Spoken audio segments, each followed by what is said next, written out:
मैं हूँ AK कश्यप। बिहार में शिक्षकों की अपॉइंटमेंट के बाद बिहार में सबसे ज़्यादा जो शिक्षा विभाग की तरफ नज़र लोग लगाए हुए हैं वह है बिहार में पात्रता परीक्षा और ख़ास करके जो बिहार में नियुक्ति को लेकर, लाइब्रेरियन की नियुक्ति को लेकर जो एक लंबे समय से ऊहापोह की स्थिति में बिहार में बीलिस और बीली योग्यताधारी इंतजार में है। डोमिसाइल नीति की बातें लागू हो चुके हैं कि डोमिसाइल नीति लागू हो गए, नियमावली भी प्रदर्शित है, लेकिन अब कहें कि 2026 में भी लाइब्रेरियन की बहाली क्या आधर में लटक सकता है। बिहार विधानसभा और बिहार विधान परिषद दोनों जगह माननीय विधायकों ने विभाग के साथ कई प्रश्नों को खड़ा किया है। आज इस वीडियो में इसी विषय पर चर्चा करेंगे और यहाँ पे इस विषय को इसलिए ज़्यादा महत्ता दिया जा रहा है क्योंकि बात करें कि 14 वर्षों से नियुक्ति नहीं हुआ है। ये एक ऐसा बिहार सरकार के शिक्षा विभाग में यह एक ऐसा विषय बन चुका है कि 14 वर्षों से यहाँ अपॉइंटमेंट नहीं है। 14 वर्षों के कई योग्यताधारी कह सके तो अपनी अधिकतम उम्र सीमा को भी समाप्त कर चुके हैं। अब उम्र की वरीयता छूट क्या होगा ये तो एक अलग विषय है, लेकिन वैकेंसी कब आएगी ये सबसे बड़ा मूल विषय है। वैकेंसी का आना लगभग 7,000 की बातें हुए थे, फिर घटते घटते ये 5,000 के आसपास में आए। क्या इतनी भी आएगी या नहीं आएगी, अब ये बड़ा महत्वपूर्ण विषय है, दिलचस्प विषय है। बिहार में लाइब्रेरियन को लेकर कुछ महत्वपूर्ण इस वीडियो में चर्चा करेंगे, कुछ महत्वपूर्ण बातों को। जरूर इसको लास्ट तक देखिएगा। नए जो रहे तो जरूर चैनल को सब्सक्राइब करके बेल आइकन को दबा दीजिएगा।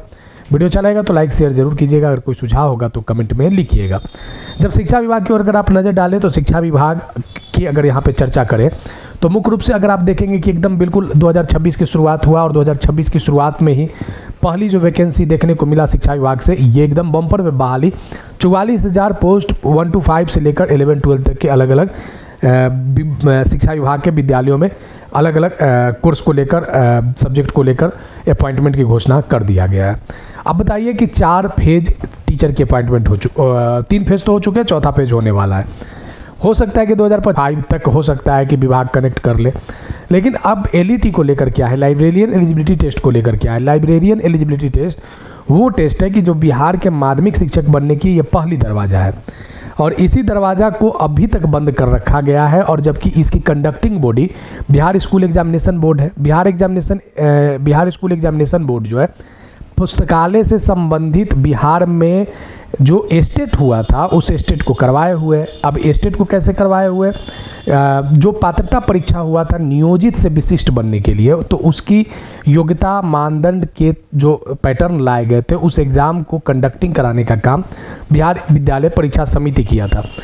और बिहार विद्यालय परीक्षा समिति आखिर LET को इतने लेने में क्यों देर कर रहा है, क्योंकि जब तक LET नहीं होगा तब तक आगे फेज़ में आप एग्ज़ाम में बैठ नहीं सकते हैं। आखिर यहाँ पे विभाग इस तरीके के जो लेट लतीफ़ी है इसके पीछे कारण क्या है। लेकिन सबसे पहले यहाँ पे देखेंगे कि बिहार में स्कूलों में जो 3 तरीके के भर्तियाँ मुख्य रूप से आए थे उसमें डोमिसाइल नीति लागू करने की बात किया था। इसमें लाइब्रेरियन की बहाली में डोमिसाइल नीति लाया गया था और लाइब्रेरियन की डोमिसाइल नीति लाने पर लोगों में एकदम खुशी की लहर उठी थी कि अब डोमिसाइल नीति बिहार सरकार लागू कर दिया है।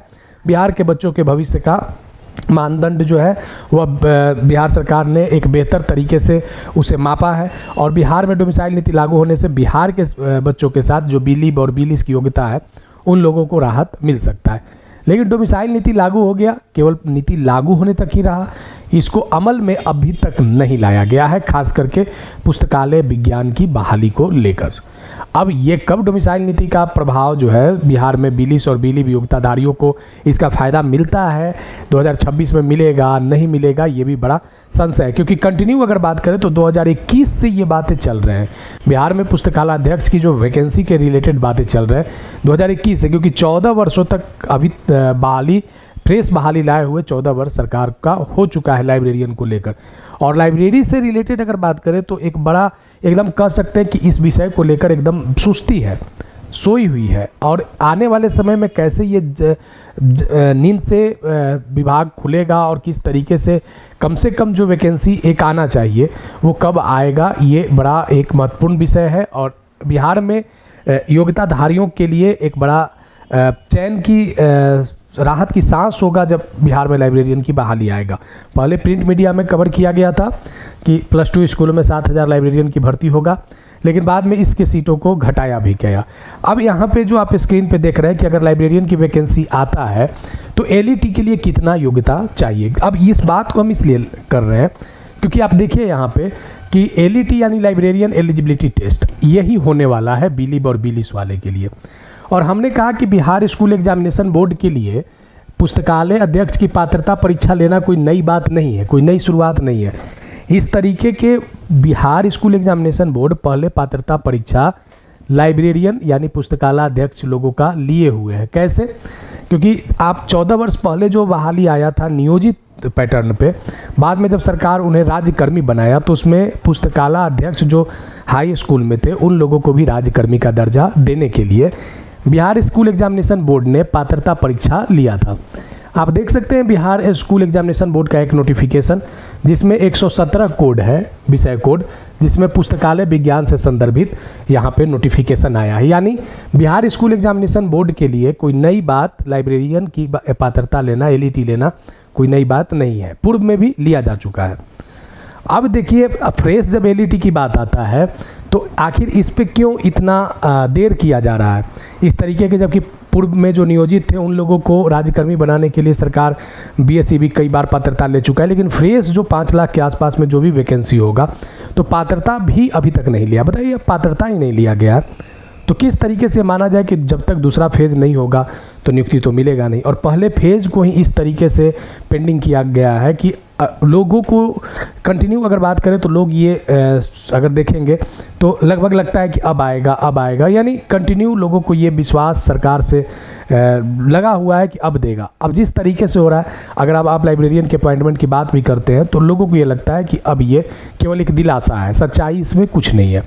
अब यहाँ पे देखिए, यहाँ जो उस समय बिहार में जो नियोजित से जो लिया गया राज्यकर्मी बनाने के लिए जो पुस्तकालय अध्यक्ष बहाल थे हाई स्कूलों में, तो उन लोगों के लिए अलग अलग निर्धारण भी किया गया था। कैटेगरी वाइज जनरल का 40%, पिछड़ा वर्ग का 36.5%, अत्यंत पिछड़ा वर्ग का 34%, अनुसूचित जाति जनजाति का 32%, दिव्यांग का 32%, महिला का 32%। तो ये बिहार में अगर बिहार स्कूल एग्जामिनेशन बोर्ड अगर एलईटी लेता है तो इसी तरीके का न्यूनतम अंक निर्धारण होगा जो अलग अलग कैटेगरी वाइज होगा। जो इस एग्ज़ाम को क्वालिफाई करेगा वही आने वाले जो बीपीएससी के द्वारा जो अगर होता है लाइब्रेरियन की बहाली को लेकर तो जो यहाँ पात्रता को पास करेगा वही फिर अगले फेज़ में जाएगा। अब ये बात निकल के आता है कि राज्यकर्मी कब बनेंगे ये लोग लाइब्रेरियन, तो इसको लेकर बिहार विधानसभा में कई बार, विधान परिषद में भी कई बार क्वेश्चन को राइज किया गया कि इस पर क्या विचार है। अब इसको लेकर केवल सकारात्मक बातें, स्वीकारात्मक बातें जैसे तथ्य तो आते हैं, लेकिन जब इसको एकदम बिल्कुल ग्राउंड लेवल पे जब काम करने की होती है तो लाइब्रेरियन की अपॉइंटमेंट को बिल्कुल सस्ते बस्ते में डाल दिया गया है। और इस तरीके के बस्ते में डाल दिया गया है कि उसे सरकार जो है निकालना भी मुनासिब नहीं समझ रहा है। आप इसी चीज़ से देख सकते हैं कि बिहार सरकार के अन्य विभागों में कितनी बहालियाँ आई, बहुत ज़बरदस्त वैकेंसी, चाहे वो पुलिस डिपार्टमेंट देखें, दारोगा का पद देखें, बीपीएससी देखें, टीचर की अपॉइंटमेंट देखें, स्वास्थ्य विभाग में भी वैकेंसी आया। लेकिन बिहार सरकार के शिक्षा विभाग का जो ये कोड है, खास करके पुस्तकालय अध्यक्ष वाला, पता नहीं क्यों इसको लेकर सरकार या विभाग जो है सजग नहीं हो पा रहा है। और ख़ास करके बहुत से लोगों का आशा जो है अब इस लाइब्रेरियन की नियुक्ति को लेकर टूटने के कगार पे है। और बिहार में जो यूनिवर्सिटी है, जो सरकारी यूनिवर्सिटी हैं या जो मतलब मान्यता प्राप्त जो संस्थाएं हैं, वे संस्थाएं से बिलिस और बिलीव का नामांकन तो चल ही रहे हैं। तो नामांकन की प्रक्रिया भी शुरू है, लेकिन उस नामांकन की प्रक्रिया पे जब कोई वो योग्यता को उम्मीदवार जब धारण कर लेता है तो उस योग्यता के बाद किसी प्रकार का उसे संदर्भित कोई वैकेंसी नहीं है। लोगों के मन टूट चुके हैं इस वैकेंसी को लेकर, लोग अब आशा विहीन होते जा रहे हैं। और सत्यता तो यहाँ तक है कि अगर इस विषय पे बात भी किया जाता है तो लोगों को विश्वास या यकीन नहीं हो पाता है। तो आज इस वीडियो के माध्यम से हमने जो बात किया है कि लाइब्रेरियन की बहाली क्यों ज़्यादा महत्वपूर्ण है, क्यों सरकार को इस पर ध्यान देने की ज़रूरत है, तो फिर आगे इस संदर्भित चर्चाओं में हम ज़रूर शामिल होंगे। और अगर वीडियो अच्छा लगा है तो लाइक शेयर ज़रूर कीजिएगा। अगर कोई सुझाव होगा तो कमेंट में लिखिएगा। वीडियो को आप शेयर ज़रूर कीजिएगा। नए जुड़े हैं तो सब्सक्राइब करके बेल आइकन को दबा दीजिएगा। मिलेंगे आगे नेक्स्ट वीडियो नेक्स्ट टॉपिक में। धन्यवाद।